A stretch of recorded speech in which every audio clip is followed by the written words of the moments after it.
ಆಪಸ್ತಂಭ ಸ್ಮೃತಿಯಲ್ಲಿ ಮೋಕ್ಷಕ್ಕೆ ಉಪಯೋಗವಾಗುವಂತಹ ಅನೇಕ ಉತ್ತಮವಾದ ವಿಷಯಗಳನ್ನು ಹೇಳಿದ್ದಾರೆ. ಅಂತಹ ವಿಷಯಗಳಲ್ಲಿ ಒಂದು ವಿಷಯವನ್ನು ಈಗ ತಿಳಿಯೋಣ. ನಯಮಂ ಯಮಮಿತ್ಯಾಹುರಾತ್ಮ ವೈ ಯಮ ಉಚ್ಯತೆ ಆತ್ಮ ಸಂಯಮಿತೋ ಯೇನ ತಯ್ಯಮ ಕಿಂಕರಿಷ್ಯತೆ. ಇಲ್ಲಿ ಯಮ ಎಂದರೆ ಪ್ರೇತ ಪುರಾಧಿಪನಾದ ಯಮ ಎಂದು ಅರ್ಥ ಅಲ್ಲ. ಯಮ ಎಂದರೆ ಜೀವ ಎಂದು ಅರ್ಥ. ಹಾಗಾದರೆ ಎಲ್ಲ ಜೀವರು ಕೂಡ ಯಮರ ಅಂದರೆ ಎಲ್ಲ ಜೀವರು ಕೂಡ ಯಮರಲ್ಲ.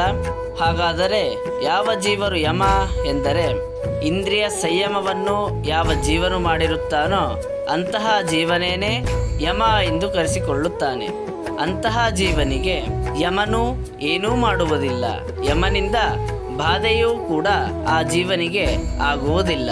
ಈ ಶ್ಲೋಕದಾಗ ನಮಗೇನು ತಿಳಿತದ ಅಂತಂದ್ರೆ ಇಂದ್ರಿಯ ನಿಗ್ರಹವು ಮುಕ್ತಿಗೆ ಉಪಾಯವಾಗಿದೆ ಎಂದು ತಿಳಿಯುತ್ತದೆ.